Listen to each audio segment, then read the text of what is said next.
Praise the Lord. जय मसीह की सभी को। Let's look at the promise verse for this month. आइए इस महीने की प्रतिज्ञा का वचन को हम देखते हैं। This is written in Acts chapter 20 and verse 32. और ये प्रेरितों की पुस्तक 20 अध्याय के आज 32 पद में है।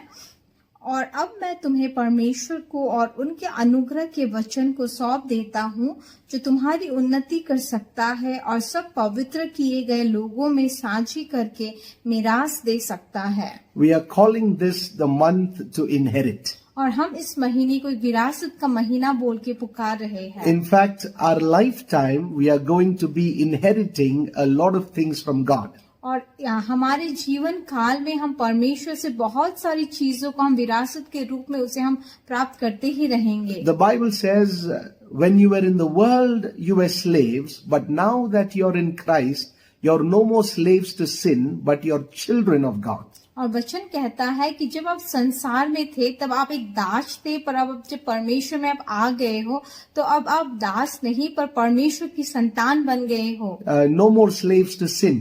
और आप पाप के दासों तो नहीं हो, But you're children of God. पर आप परमेश्वर के बच्चे हो। And as children, you begin to inherit all of the blessings from God. और बच्चे होने के कारण, उनके संतान होने के कारण, उनके सारे आशीषों को आप अपने जीवन में विरासत के रूप में प्राप्त कर सकते हो। Now, you cannot inherit the blessings until you reach a certain age. और आप उनके आशीषों को प्राप्त नहीं कर सकते जब तक आप एक एज में आप जब तक नहीं जा सकते। And so, it is so important to grow up so that you can inherit the blessings of your father.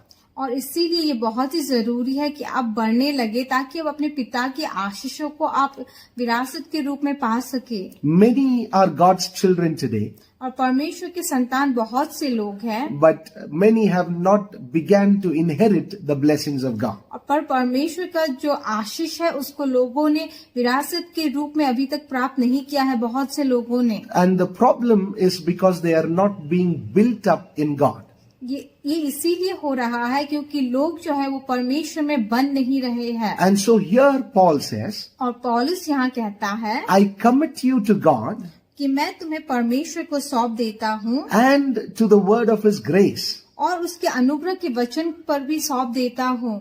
This word of grace is able to build you up in the Lord and bless you. और ये जो अनुग्रह का वचन है, यही वचन आपको बना सकता है और आपको आशीष दे सकता है। This word can lift you up. और ये जो वचन है ये आपको उठा सकता है। We're going to read that verse again. हम फिर से उस वचन को पढ़ेंगे। और अब मैं तुम्हें परमेश्वर को और उसके अनुग्रह के वचन को सौंप देता हूँ, जो तुम्हारी उन्नति कर सकता है। जो तुम्हारी उन्नति कर सकता है. This word can bless you like that. और ये जो वचन है ये आपको इस रीति से आशीष दे सकता है। It can lift you up. और ये आपको उन्नति करने में सहायता करेगा। And God wants you to inherit His blessings. और परमेश्वर चाहते हैं कि आप उनके आशीषों को विरासत के रूप में प्राप्त करो। In two levels. और दो स्तर में।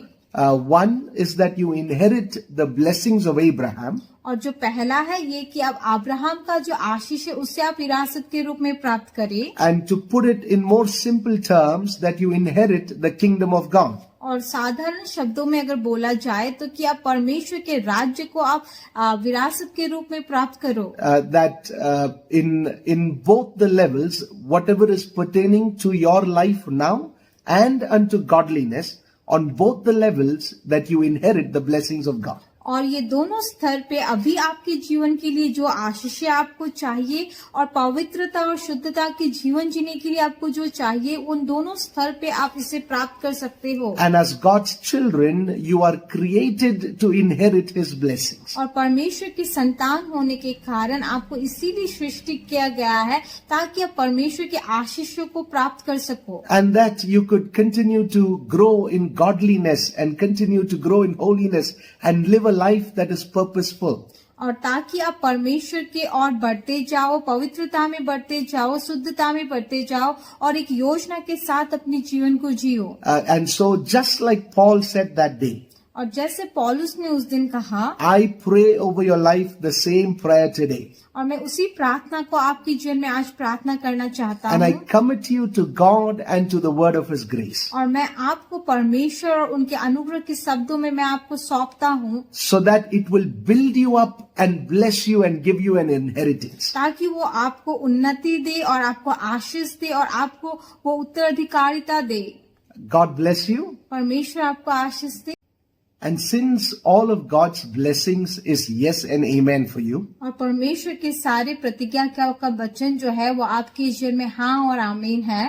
meditate on God's word, परमेश्वर के वचन पर मनन करें, and His word of grace will build you into that inheritance. और परमेश्वर का जो अनुग्रह का जो वचन है वो आपको बनाएगा उस प्रतिज्ञा के लिए, And God will make sure that promise will come to pass in your life. और वो जो प्रतिज्ञा है परमेश्वर वो आपके जीवन में पूरा करेंगे। God bless you. परमेश्वर आपको आशीष दे।